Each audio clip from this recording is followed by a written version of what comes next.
ආයුබෝවන් ළමයි අද අපි සාකච්ඡා කරන්නේ 1989 අවුරුද්දේ ආපු ඝර්ෂණී කාණ අපිට කියනවා A කුට්ටියක් තියෙනවලු ඒකේ බර නිව්ටන් 4ක් කියනවා B කුට්ටියේ බර නිව්ටන් 8යිලු අපි බරවල ටික මේකේ ලකුණු කරමු A ගේ බර 4යි කියන්නේ මෙතන ගුරුත්ව කේන්ද්‍රය ගාවින් සිරස්ත පල්ලෙහාට නිව්ටන් 4ක් තියෙනවා නේද B ගේ බර නිව්ටන් 8යිලු එහෙනම් මෙයාගේ ගුරුත්ව කේන්ද්‍රය තියෙන්නේ මෙතන නම් එයාගේ ඉතින් පල්ලෙහාට නිව්ටන් 8ක් ක්‍රියා කරනවා තව කියනවා සෑම පුෂ්ඨයක් අතරම ඝර්ෂණ සංගුණකයේ 0.25යි.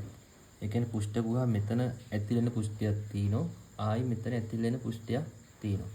ඒ පුෂ්ඨ දෙක අතරම ඝර්ෂණ සංගුණකය දීලා තියෙනවා 0.25යි කියලා. මේක ඉතින් අපිට සුළු කරන්න ලේසියට අපි 4න් 1යි කියලා ගමු. මේක සුළු කරාමනේ මෙයා ඉන්නේ. භාග විදිහට තියාගන්න දශම තියාගන්න එපා ගණන් වල. ඊට අපි කියනවා p කුට්ටිය B කුට්ටිය P නම් බලයක් මගින් නියත වේගෙන් මෙහෙට අදිනවා. එතන මෙතන නියත වේගෙන් අදින කිව්වහම නියත වේගය කිව්වත් එකයි නිශ්චලතාවය කිව්වත් එකයි. ඒ දෙන්නම ඇහිලා සමතුලිත අවස්ථා. එතන මේවට සම්ප්‍රයුක්ත බල තියෙන විදිය නෑ. සමතුලිතයි. නියත වේගෙන් අර යනවා කියන්නේ මේක සමතුලිත පද්ධතිය සමතුලිත අවස්ථාව. අන්නේ අවස්ථාවේදී මෙන්න මේ තන්තුවේ ආතතිය අහනවා. මෙතන T බල දෙක ලකුණු කරලාමයි තියෙන්නේ. ඒතර මේ T එක අයිති වෙන්නේ මෙයාට. ඒ කියන්නේ තන්තුවෙන් වස්තු මත T එක තමයි මේක. ඕන මෙතනින් T එක ලකුණු කරොත් මේ තියෙන්නේ තන්තුවෙන් කප්පිය මත ආතතිය. ඒතර මේක සැහැල්ලු සුමට කප්පියක් කියලා නැති වුණාට අපිට එහෙම කිව්වේ නැත්තම් ගන්න ඉතින්. මේ පැත්ත T කියලා ගන්න පුළුවන්. හැමතැනම ආතතිය සමානයි. ඒ T නම් මෙතන T. මේ T එක අයිති මේ වස්තුවට. මේ T එක අයිති මෙයාට. ඒතර මෙයා නියත වේගෙන් අදිනකොට අපි මෙන්න මේ පුෂ්ඨ අතර ඇතින බල ටික ලකුණු කරගන්න ඕනේ. බල ගත්තොත් එහෙම මෙතන පුෂ්ඨ දෙක ස්පර්ශනින්දා මෙතන ඇති වෙනවා අභිලම්බ ප්‍රතික්‍රියා. උඩ එක විසින් යට එක මත මෙහෙට අභිලම්බ ප්‍රතික්‍රියාවක් ඇති කරනවා.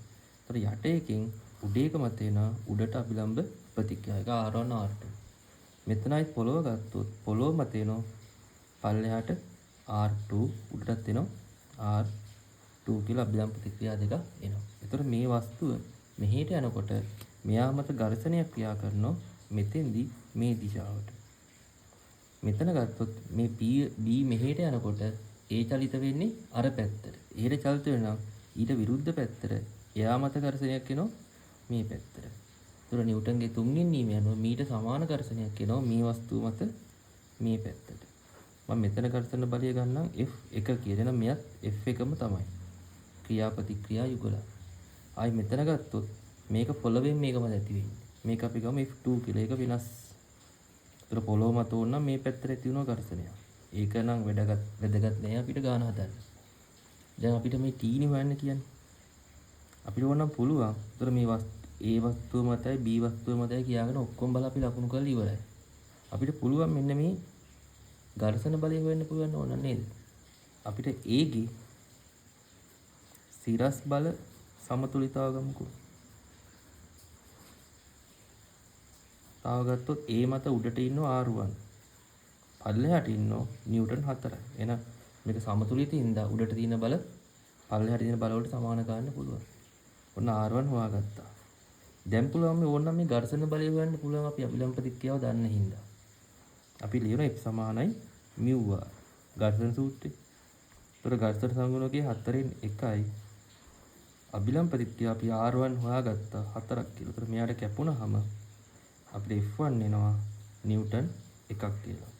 ඔන්න ඝර්ෂණ බලය හොයාගත්ත නිව්ටන් 1යි. දැන් මේ පද්ධති සමතුලිතින්ද අපිට A ගේ මේ පැත්තට සමතුලිතතාව ලියන්න පුළුවන් තිරස් සමතුලිතතාව. එහි තිරස් බල සමතුලිතතාව. ඒතර A ගේ අර පැත්තට ඉන්න T මේ පැත්තට ඉන්න F1. එහෙනම් T සමාන වෙන්න ඕනේ F1ටයි දෙපැත්තට ඉන්න බල සමාන කර දෙන්නේ. එහෙනම් අපි T ලියන්න පුළුවන් F1 හොයාගත්තා නිව්ටන් 1යි කියලා.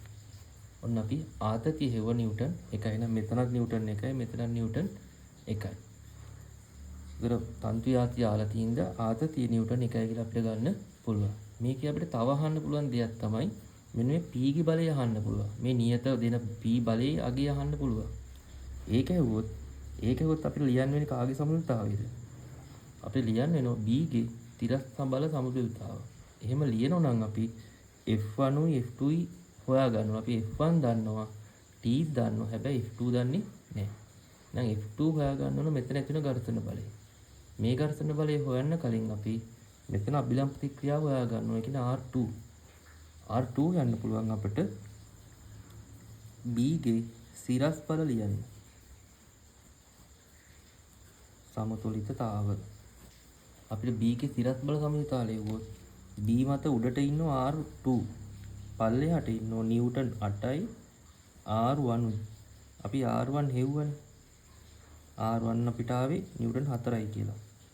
එතකොට අපිට එනවා 12ක් කියලා නේද? අන්න R2 එනවා අපිට නිව්ටන් 12ක් කියලා. දැන් පුළුවන් ඝර්ෂණ බලය හොයාගන්න F2. F2 සමානයි mu වාරයක් R. R2. එතකොට ඝර්ෂණ සංගුණකය 4න් 1යි R2 වෙනවා 12. මෙයාට කැපුණාම මෙතනින් එනවා 3. දැන් F2 වෙනවා නිව්ටන් 3. ඔන්න ඝර්ෂණ බලයත් හොයාගත්තා.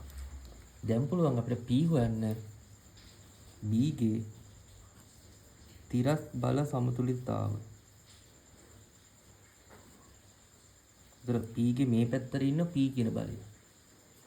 අනිත් පැත්තට ඉන්නවා F1 ඉන්නවා T ඉන්නවා F2 ඉන්නවා. අපි F1 හොයාගත්ත නිව්ටන් 1යි කියලා. දාන T හොයාගත්ත එයත් නිව්ටන් 1ට සමානයි. F2 හොයාගත්ත Newton 3යි. ඒතර එකතු කරාම මෙතනින් එනවා නිව්ටන් 5ක් කියලා. දෙන්න ඕන නියත බලය නිව්ටන් 5. මේක අහලා නැහැ. ඊළඟ ගානට ඕන වුණොත් මම මේ හැදුවේ. අපි අහලා තියෙන ආතති බලය විතරයි.